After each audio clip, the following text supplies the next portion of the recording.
नमस्कार मित्रों, मैं हिमांशु वर्मा आप सभी का अपने YouTube चैनल पॉलिटेक्निक क्लासेस में स्वागत करता हूं। मित्रों, जैसा कि आप सभी लोग जानते हैं, मैं आपको कंक्रीट टेक्नोलॉजी पढ़ा रहा हूं। कंक्रीट टेक्नोलॉजी में मैंने वर्केबिलिटी का कुछ पोर्शन आपको इसके पहले वाले वीडियो में पढ़ा दिया था। अब मैं आपको वर्केबिलिटी का मेजरमेंट या सुकार्यता का मापन आपको पढ़ाने जा रहा हूँ। तो चलिए देखते हैं कि हम वर्केबिलिटी का मेजरमेंट कैसे कैसे करते हैं। तो मित्रों, सुकार्यता का मापन किस किस माध्यम से किया जाता है, तो इसके जो है वो 5 प्रकार के टेस्ट होते हैं, 5 प्रकार के परीक्षण होते हैं, जिसमें slump test, compacting factor test, VB consistometer, Kelly ball test और फ्लो टेस्ट। स्लंप को अवपात या स्लंप परीक्षण भी बोलते हैं, संघनन या कुटाई परीक्षण, कुटाई गुणक परीक्षण बोलते हैं कॉम्पैक्टिंग फैक्टर को, और वीबी सघनता मापी परीक्षण बोलते हैं आपको वीबी कंसिस्टोमीटर को, और एक आपका कैलीबाल टेस्ट और एक आपका फ्लो टेस्ट। कैलीबाल टेस्ट और फ्लो टेस्ट ये दोनों आपके सिलेबस में नहीं है। आप लोग ध्यान रखिएगा, कंपटीशन में पूछा जाता है कि कैलीबाल टेस्ट किस में प्रयोग किया जाता है या फ्लो टेस्ट किस में प्रयोग किया जाता है। तो कंपटीशन में आप हमेशा याद रखिए कि उसको वर्केबिलिटी पर टिक करके आएंगे या ऑप्शन लगाकर आएंगे। तो मित्रों चलो शुरू करते हैं। वर्केबिलिटी या स्लंप टेस्ट एग्जाम के पॉइंट ऑफ व्यू से, slump test is the most important test in concrete technology.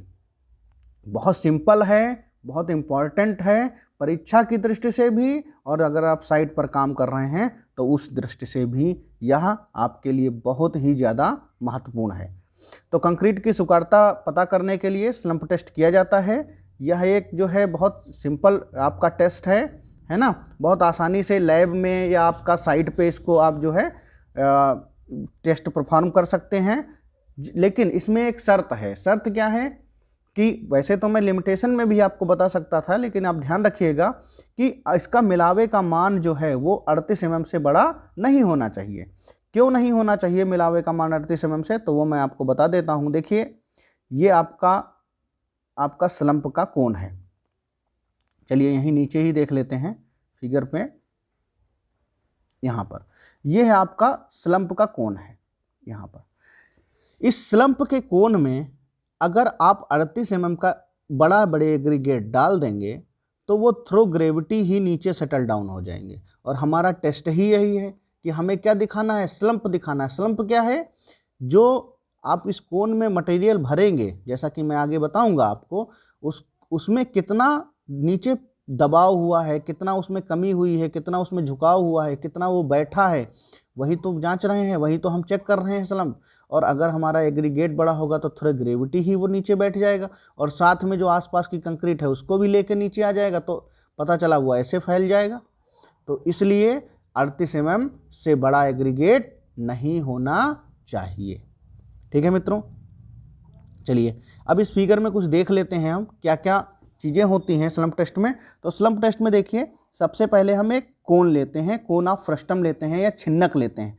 छिन्नक किसे बोलते हैं? देखिए, ये आपका कहलाता है शंकु, और जब हम इसका ये वाला पोर्शन हटा दें तो हमारा क्या बचेगा? इस टाइप से, आपका इस टाइप से बन के आएगा, तो इसको बोलते हैं कोन ऑफ फ्रस्टम या छिन्नक। तो इस टाइप का आपका कोन होता है, कोन ऑफ फ्रस्टम होता है, जिसकी डायमेंशन टॉप की 10 सेंटीमीटर, बॉटम की 20 सेंटीमीटर, और हाइट इसकी कितनी होती है? 30 सेंटीमीटर। एक टेम्पिंग रॉड या कुटनी छड़ होती है, जिसकी एजेस जो है वो ब्लंट होते हैं। ब्लंट एजेस का मतलब उसमें इस टाइप से ऐसे एजेस होते हैं, ऐसे इसकी कोरें होती हैं। और ये 16 mm डाया की 60 सेंटीमीटर लंबी छड़ होती है, जो कंक्रीट की कुटाई के काम में आती है स्लंप में। ठीक है, और ये सब इस्पात का बना हुआ होता है, स्टील का प्लेट होती है, इसमें कॉर्नर से हैंडल लगे होते हैं, और टॉप से हैंडल की जो गहराई होती है वो 10 सेंटीमीटर होती है। ठीक है, इस चीज़ को आप ध्यान रखिएगा।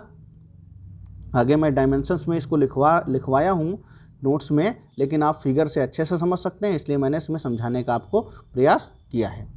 ठीक है, अब मित्रों इसमें करते क्या हैं?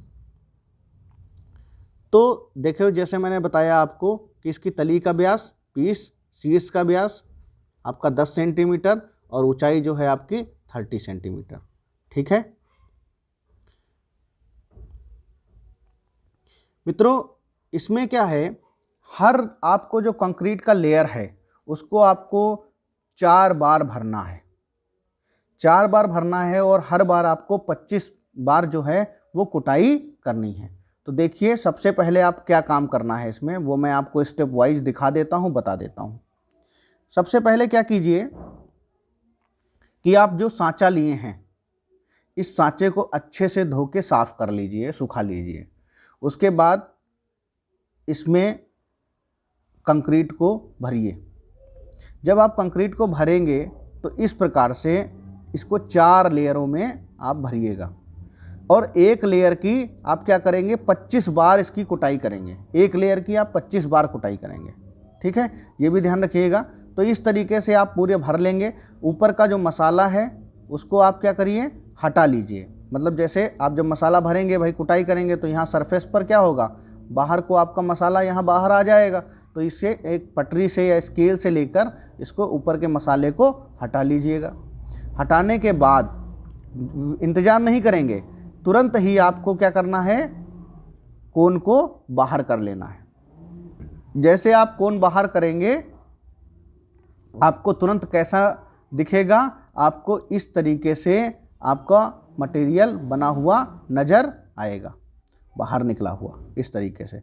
तो आप क्या करिएगा, जैसे ये मेरी कोन की, ये मेरा स्टील का इस्पात का कोन है, इसका तो मैंने अंदर का फिगर दिखाया है ना, जो माउल्ड फिल है उसके अंदर का फिगर दिखाया है। जनरली आप इसको देख नहीं सकते अगर कांच का ना हो तो, लेकिन आप एक एज्यूम तो कर ही सकते हैं कि इस तरीके से इसमें कंक्रीट भरी हुई। बाद में आप तुरंत इसको उठा लेंगे। जैसे उठाएंगे तो जो कंक्रीट है वो थ्रू ग्रेविटी जो है थोड़ा सा इस तरीके से नीचे आ जाएगी। तो हमें ये देखना भाई इसकी 30 सेंटीमीटर हाइट है। अब इसकी हाइट ऊपर से देखेंगे कि ये कितनी है, ठीक है। तो जितनी होगी वह उसका क्या कहलाएगा, वह उसका स्लंप कहलाएगा। और जैसे जितना ज़्यादा होगा भाई, जितना ज़्यादा ये नीचे को देखिए, अगर ये जितना ज़्यादा नीचे को ऐसे फैला होगा तो इसकी हाइट उतनी, ये वाली वैल्यू क्या आएगी, उतनी ज़्यादा आएगी। और जितना ये ऊपर को होगा ऐसे, जितना ऊंचाई में होगा उतनी ऊपर से वैल्यू इसकी क्या आएगी, कम आएगी। यहाँ से नापेंगे, ठीक है, इसके बराबर से ही नापेंगे 300 मीटर में, तो उतनी कम आएगी। और जितनी कम आएगी उतनी वर्केबिलिटी उसकी क्या होगी, कम होगी। और जितनी वैल्यू ज़्यादा आएगी मतलब ये ज़्यादा फैलेगा। ज़्यादा कब फैलेगा, जब उसमें वाटर की परसेंटेज ज़्यादा होगी, वेल ग्रेडेड होगा, वाटर की परसेंटेज बहुत ज़्यादा होगी। जैसे मैंने ऊपर उसके रीजन बताए, कंक्रीट को प्रभावित करने वाले कारक बताए, उस आधार पर हम समझ सकते हैं कि जिस प्रकार पानी ज़्यादा होगा, जितना पानी ज़्यादा होगा उतनी ही वर्केबिलिटी आपकी ज़्यादा आएगी। मित्रों एक बार और फिर से समझ लेते हैं कि कंक्रीट को मेजर कैसे करेंगे, वर्केबिलिटी को कंक्रीट की। तो आप इसके लेवल से ही यहाँ पर आप देखेंगे कितना इसका टॉप से, इसके यहाँ पर एकदम टॉप से देखेंगे कि कितना कंक्रीट का अवपात हुआ है, कितना कंक्रीट डाउन हुई है। जितनी ज़्यादा डाउन होगी उतनी ज़्यादा वर्केबल कहलाएगी, और जितनी कम डाउन होगी उतनी कम वर्केबल कहलाएगी या लो वर्केबल कहलाएगी। ठीक है मित्रों, तो आइए हमने उसको थ्योरी में किस प्रकार से लिखा है उसको समझ लेते हैं एक बार, ठीक है, जिससे आपको बाद में पढ़ने में परेशानी ना हो। तो टेम्पिंग रॉड का व्यास मैंने आपको बता ही दिया, 16 mm व्यास की होती है, 60 सेंटीमीटर लंबी इस्पात की छड़ होती है। सांचे को मैंने जैसे बताया सब अच्छे से साफ कर लीजिए। मित्रों एक बात और, कभी भी आप कोई प्रयोग लिखें, टेस्ट लिखें तो पॉइंट वाइज लिखें। पॉइंट वाइज देने पर मैं बहुत बल देता हूं, क्योंकि पॉइंट में आपको याद अधिकता रहता है और एग्जामिनर को भी बहुत क्लियर रहता है कि आपने क्या लिखा है, राइटिंग खराब होने के बावजूद भी। ठीक है, तो जल वाटर सीमेंट रेशियो अनुपात कंक्रीट का तैयार करके भरी जाती है। कंक्रीट सांचे में बराबर 4 परतों में 25 बार कुटाई, और किससे कुटाई करेंगे, टेम्पिंग रॉड से, जिसके सिरे कैसे हैं, टैपर हैं, ब्लंट हैं या टैपर्ड हैं, जो आप कहना चाहें उस भाषा का इस्तेमाल कर सकते हैं। फिर मैंने बताया कि जो सांचे से अगर जो है तली से बाहर निकाले मसाले को क्या करना है, पोंछ देना है, या आप पटरी से स्केल से उसकी सरफेस को बराबर कर सकते हैं। अब सांचे को हैंडल से पकड़कर धीरे धीरे ऊपर उठा लेना है, ठीक है, और उसके बाद सांचा हटने पर सुगंध पिंड का फर्श पर रह जाता है और कुछ नीचे को दब जाता है, जो मैंने बताया कि इस तरीके से वो मेन से कुछ नीचे को डाउन हो जाता है। और इस संदर्भ में आप उसकी क्या करिएगा, धसन को नाप लें या उदग्र विस्थापन को नाप लें तो यह क्या कहलाएगा, आपका कंक्रीट स्लंप कहलाएगा। ठीक है, अब कंक्रीट स्लंप जो है वो 3 प्रकार से गिर सकता है, आपका डाउन हो सकता है। तो कैसे डाउन होगा उसके बारे में देखते हैं। ये मैंने यहाँ पे प्रोसेस एक साथ में भी दिखा दी हैं, आप यहाँ से भी समझना चाहें, पहला, दूसरा, तीसरा, चौथा, एकदम टॉप तक फुल कर दिया, उसके बाद उठा लिया और यहाँ पर ये कोन हमने खाली कोन रख दिया और यहाँ पर इसका मैंने, क्योंकि हाइट तो नीचे ऊपर दोनों के बराबर होगी तो हमने रख दिया और यहाँ से उसकी ये हमने हाइट मेजर कर ली। ठीक है, अब 3 टाइप का स्लंप होता है। एक वैसे तो 4 टाइप का होता है, लेकिन इस स्लंप की कोई वैल्यू नहीं होती क्योंकि स्टैंडर्ड है ये कि बिल्कुल भी परिवर्तन ना हो, और ऐसा बहुत रेयर होता है बिल्कुल कंक्रीट सूखी हुई हो, बिल्कुल पानी हो ही ना उसमें, तभी होता है। उस कंक्रीट को क्या बोलते हैं, जीरो स्लंप कंक्रीट या नॉन वर्केबल कंक्रीट। आप ये भी कह सकते हो, जिसकी भाई स्लंप ही ना हो तो वो क्या होगा, नॉन वर्केबल कंक्रीट होगी। बाकी आपका ट्रू स्लंप, कोलैप्स्ड और शियर स्लंप, इसके बारे में आप डिस्कस करेंगे पॉइंट वाइज। तो देखिए ट्रू स्लंप क्या होता है, खड़ा अनुपात क्या होता है। तो खड़ा अनुपात क्या होता है, उच्च मिक्स, अगर ट्रू स्लंप या खड़ा अनुपात क्या है, अगर बहुत रिचर मिक्स है, रिचर मिक्स मतलब बहुत अच्छी तरीके से कंक्रीट वेल ग्रेडेड है, बहुत अच्छी तरीके से उसमें वाटर सीमेंट रेशियो पड़ा हुआ है, वाटर सीमेंट रेशियो बहुत सही से मिलाया गया है, तो इस टाइप का कंक्रीट में जो है वो ट्रू स्लंप मिलता है। और यह हमारे लिए भी उत्तम है, स्ट्रेंथ के दृष्टि से भी यह बहुत अच्छा है। आप इस तरीके के स्लंप के कंक्रीट को अच्छे प्रकार से यूज कर सकते हैं। उसके बाद बात करते हैं शियर स्लंप। जब जो है स्लंप, जो कंक्रीट आप कोन उठाते हो, कोन उठाते ही अगर जो कंक्रीट का पोर्शन है वो थोड़ा साइड में ऐसे लुढ़क जाए, साइड उसका गिर जाए, तो उसको बोलते हैं शियर स्लंप। सामान्यतः कम सीमेंट वाली जो कंक्रीट होती है, क्योंकि बॉन्डिंग नहीं हो पाती है, जिस तरीके से वो शियर में फेल हो जाता है, सीमेंट अच्छे से बॉन्ड नहीं कर पाता, जिसके कारण जो है वो अवरूपण अनुपात देता है या शियर स्लंप देता है, तो ऊपर टॉप से या मिडिल से साइड में लुढ़क जाती है। उसके बाद आप बात करेंगे कोलैप्स या पड़ा अनुपात। इसमें क्या होता है भाई, पड़ा अनुपात क्या है कि कंक्रीट का आपने कोन उठाया और कंक्रीट इस तरीके से पूरे में फैल गई। जब ऐसी सिचुएशन आती है तो इसका मतलब है कि कंक्रीट जो है उसमें पानी की मात्रा बहुत ही ज़्यादा है, जिससे अपने मटेरियल्स को वो बाइंड ही नहीं कर पाई है। इन कंडीशंस में ब्लीडिंग का होना बहुत स्वाभाविक हो जाता है या निःस्रवण का होना बहुत स्वाभाविक हो जाता है। ठीक है, अब अनुपात परीक्षण के क्या लाभ हैं, इनके लाभ देखते हैं। प्रक्रिया बहुत आसान है, इसके बारे में भी आपको पता है ना, बहुत आसान है। आपने जैसे पढ़ा, आपको भी लगता है कि आप आराम से इसको, जैसे आपको दिया जाए टेस्ट आप तुरंत कर लेंगे। ठीक है, तो सुहस्त है, बहुत आसानी, लागत भी कोई खास नहीं आती है और परिणाम भी आपको तुरंत मिलता है, सब मैनुअली है, आप स्केल से अपनी जांच सकते हैं। उसके बाद मित्रों, ये है टेबल जो मैंने आपको दी है, ये पेपर में तो नहीं आती है, लेकिन मैंने आपको इसलिए बता दिया कि कभी कभी कंपटीशन में या किसी पेपर में बाई चांस आपसे पूछ ले तो आप इसके बारे में बता सकते हैं। ठीक है, कि सड़क पेवमेंट के लिए आप वर्केबिलिटी टेस्ट नहीं करेंगे, कौन सा टेस्ट करेंगे, कॉम्पैक्शन फैक्टर करेंगे, जो मैं आगामी वीडियो में या इसी वीडियो में आपको बताऊंगा। मास कंक्रीटिंग के लिए 25 से 50 इसका क्या होना चाहिए, स्लंप होना चाहिए, और पुल डेक के लिए 25 से 75, लाइनिंग के लिए 25 से 75, अति प्रबलित के लिए 50 से 100, और पानी के भीतर और पंपन कंक्रीट में 100 से 150। मित्रों एक बात ध्यान रखिए, यह जो मैंने सारे डाटा आपको दिए हैं ये किस में हैं, ये सब किस में हैं, एमएम में हैं। तो ये ध्यान रखिएगा, मिलीमीटर में सारे डाटा हैं, 25 से 75 एमएम, 50 से 100 एमएम, ये ध्यान रखिएगा, है ना। क्योंकि भाई कंक्रीट की जो स्लंप की जो हाइट होती है वो कितनी होती है, 30 सेंटीमीटर। ठीक है, तो यहाँ पर आप, ये नॉर्मल सी बात है कि आपका 100 सेंटीमीटर नहीं हो सकता है। ठीक है, तो ये थोड़ा सा आप ध्यान रखिएगा कि कंक्रीट के स्लंप के बारे में कौन कौन से यूज करते हैं। उसके बाद मित्रों आइए शुरू करते हैं कॉम्पैक्शन फैक्टर टेस्ट। तो कॉम्पैक्शन फैक्टर या कॉम्पैक्टिंग फैक्टर टेस्ट क्या होता है, इसके बारे में बात करते हैं। तो देखिए मित्रों, इसमें क्या होता है, 3 टाइप के, ये दो टाइप के इसमें कोना फ्रस्टम होते हैं जो ऊपर नीचे रखे जाते हैं, और नीचे जो है कलेक्टर होता है या आपका सांचा होता है। तो ऊपर जो हॉपर है, अपर हॉपर, इसके नीचे एक लकड़ी का गुटका होता है और यहाँ पर जो है ट्रैप डोर लगा होता है। मित्रों ये ट्रैप डोर क्या है? तो देखे होंगे आपने कहीं पर धान कुटवाने या आपका गेहूं की चक्की पर आटा पिसवाने जब आप जाते हैं तो वो हॉपर में गेहूं रखता है या आपका गेहूं रखता है या धान रखता है। जब कुटवाने जाते हैं तो नीचे यहाँ पर एक हिंज से इस जगह पर एक डोर लगा होता है और वो खींचता है तो यहाँ से आपका अनाज जो है वो चक्की में अपने आप जाने लगता है। वो कंट्रोल कर सकता है कि एकदम से जाए या आपका धीरे धीरे नीचे हॉपर में जाए।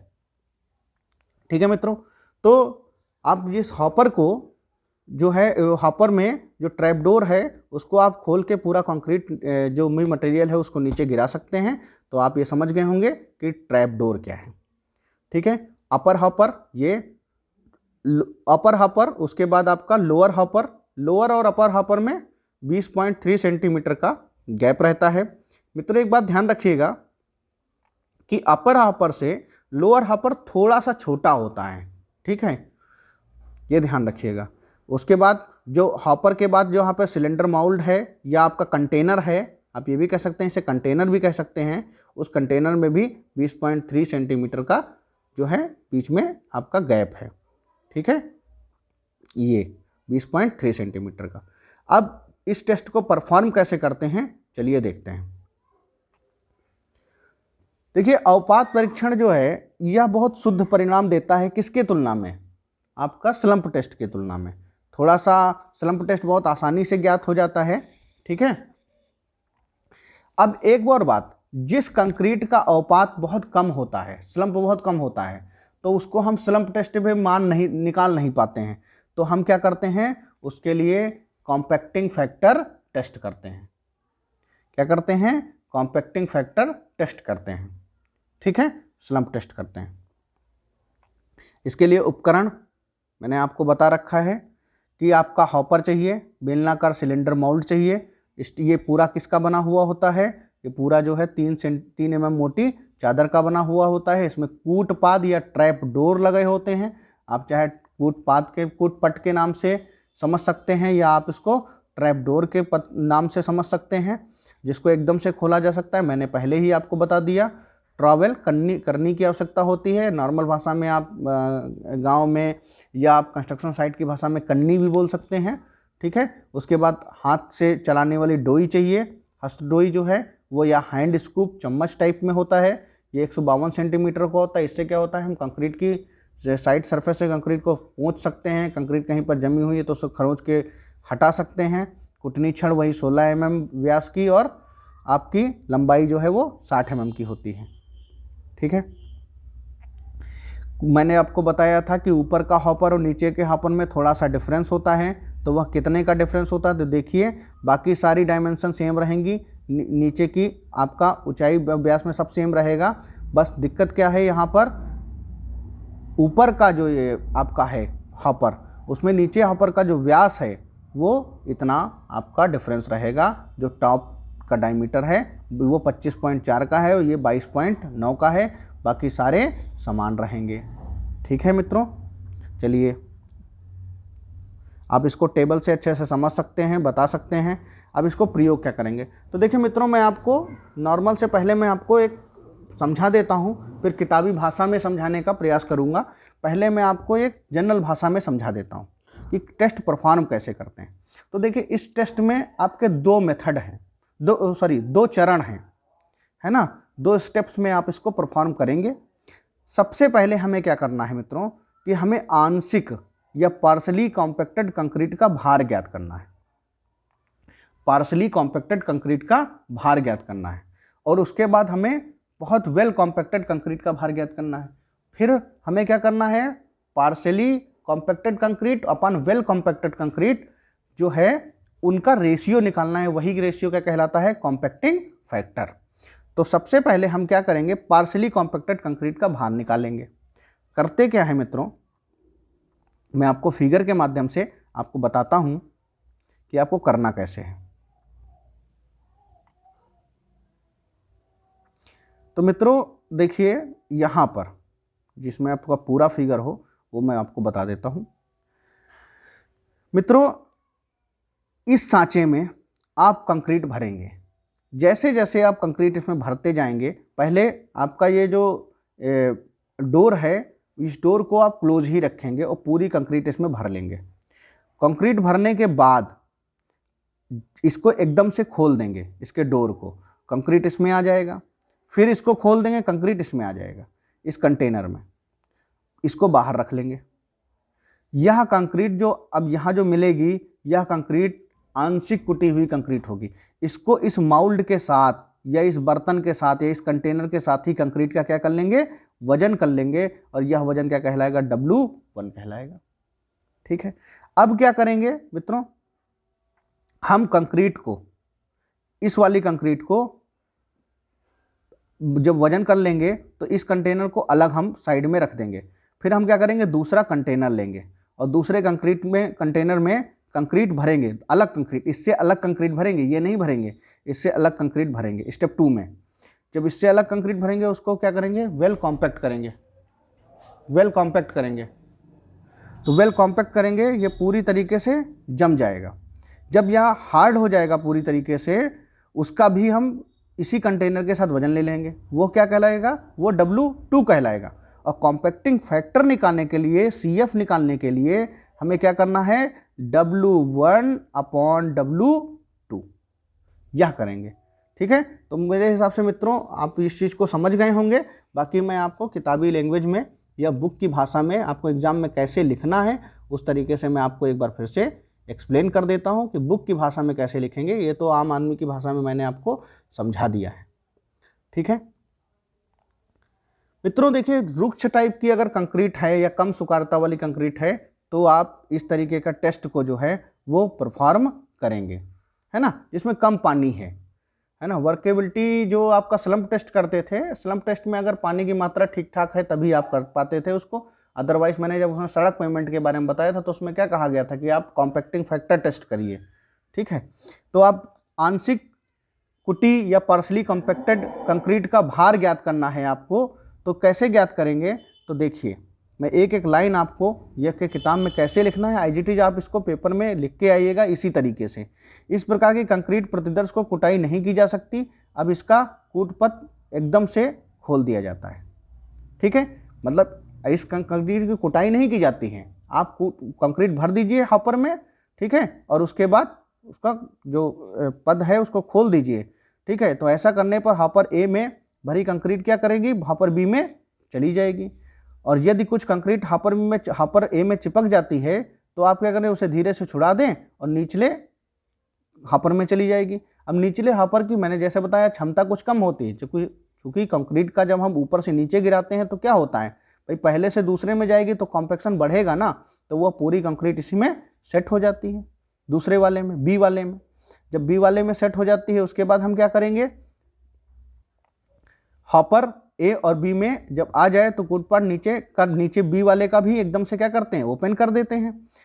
पहले हमने ए वाले का, ए में कंक्रीट भरी, उसका डोर खोला तो बी में गई, बी का डोर खोला तो नीचे सांचे में जाएगी। अब जैसे ही खोलेंगे तो सांचे में चली गई, और इसका सांचे समेत भार जैसा मैंने अभी पहले ही आपको बताया था इन जनरल प्रैक्टिस कि सांचे का भार ज्ञात कर लेंगे और यह क्या कहलाएगी, W1 कहलाएगी। मित्रों एक बार और आप इसको फिर से समझ लें, इंपॉर्टेंट है। सबसे पहले हमने आपको देखा ऊपर वाला पहला कंटेनर, दूसरा कंटेनर और नीचे आपका ये आपका सांचा है ना, पहला हॉपर, दूसरा हॉपर और आपका सांचा, या आप ये कह सकते हैं ए हॉपर, बी हॉपर और आपका माउल्ड या सांचा। अब मित्रों क्या करना है, इसमें आपने कंक्रीटिंग भरा बिना कूटे, ध्यान रखिएगा, भरा, उसके बाद इसका डोर खोला, कंक्रीट एकदम से इसमें आई, फिर जैसे इसमें आ गई, इसका साइज़ थोड़ा छोटा है, समय इसलिए जाएगी क्योंकि ऊपर से नीचे गिरेगी तो कॉम्पैक्ट होगी। फिर इसका ऊपर खोला और नीचे जाके इसमें आ गई। अब इस सांचे का हमने क्या करा, वजन किया। जब हमने वजन किया तो ये क्या कहलाया, W1। ठीक है, इतना आप लोग समझ गए होंगे, मैंने कई बार इसको रिपीट भी कर दिया है। उसके बाद अब सेकंड वाले में क्या करेंगे, अब हमें पूर्ण कुटी हुई कंक्रीट का निकालना है। अब क्या करेंगे, जो सांचा है चाहे उस सांचे को आप खाली कर दें या आपके पास दूसरा सांचा हो उतना ही वजन का तो उसको ले लें। तो कोशिश ये करिए उसको खाली कर दीजिए। खाली करने के बाद फिर आप क्या करिए, आंशिक कुटी हुई कंक्रीट से अलग दूसरी कंक्रीट लीजिए और उसको 5 सेंटीमीटर की अलग अलग परतों में भरिए। 5-5 सेंटीमीटर की परतों में भरिए और जब भरेंगे तो उसको एक छड़ से अच्छी तरह से कुटाई करेंगे, वेल कॉम्पैक्ट करेंगे। और उसके बाद फिर क्या करेंगे, जो भार लेंगे सांचे समेत वह निकलेगा आपका क्या, W2। जब W2 निकल जाएगा भार तो आप क्या करिएगा, आंशिक W2 जब बाहर निकल जाएगा तो कॉम्पैक्शन फैक्टर कैसे निकालेंगे, CF। तो CF इक्वल टू होता है, आप सभी लोग जानते हैं, मैंने आपको बताया है, W1/W2। आप लोग जानते होंगे कि W2 का भार, क्योंकि यहाँ वेल कॉम्पैक्टेड है तो W2 का भार क्या आएगा, हमेशा ज़्यादा आएगा। मान लीजिए फॉर एग्जाम्पल W1 का भार आया 4 kg, मैं भी एग्जाम्पल ही बता रहा हूँ, ये ध्यान रखिएगा, और W2 का भार आया आपका 5 kg। ठीक है, तो ये कितना हो गया, 5 8 जा 40, तो 0.8। तो इसका कॉम्पैक्शन फैक्टर कितना आ गया, 0.8 आ गया। ठीक है, तो इस तरीके से आप कॉम्पैक्शन फैक्टर को समझ गए होंगे। इस तरीके से जब कॉम्पैक्टिंग फैक्टर आता है तो कॉम्पैक्शन फैक्टर में या कॉम्पैक्टिंग फैक्टर में कुछ वैल्यूज़ मैंने लिखी हैं कि अगर इतना आता है तो कौन सी सुकारता होती है और इतना आता है तो कौन सी सुकारता होती है। तो 0.85 अगर है तो यह निम्न सुकारता वाली कंक्रीट कही जाएगी, 0.92 है तो मीडियम और 0.95 है तो वेल। तो इसका मतलब है कि जैसे जैसे कॉम्पैक्टिंग फैक्टर की वैल्यू बढ़ेगी वैसे वैसे आपकी वर्केबिलिटी क्या होगी, बढ़ेगी। इसको भी मैं समझा देता हूं कि कैसे आप इस चीज़ को कह सकते हैं। तो मित्रों देखिए, ऐसे कह सकते हैं, W1 क्या था, आंशिक कुटी वाली कंक्रीट थी, और W2 क्या था, हाई डेंस कंक्रीट जिसको आपने बहुत कूटा था, बहुत कुटाई की थी। तो W1 आंशिक है, और आंशिक जब ज़्यादा होगी, इसका वेट ज़्यादा होगा, तो इसका मतलब इसका जो वैल्यू आएगा वो भी यहाँ पर क्या आएगा, ज़्यादा आएगा। ज़्यादा आएगा तो वर्केबिलिटी ज़्यादा ही होगी। ठीक है, अब बात करते हैं यह परीक्षण गीली और आंशिक कंक्रीट दोनों के लिए संतोषजनक होता है। कई बार आपको इसी वीडियो में बता दिया गया है, और स्लम्प टेस्ट से अधिक जो है वो रिलायबल है ना, अधिक विश्वसनीय है, आसान भी है। ठीक है मित्रों, अब इसके बाद मैं जो है आपके नेक्स्ट वीडियो में आपको VB कंसिस्टोमीटर पढ़ाऊँगा।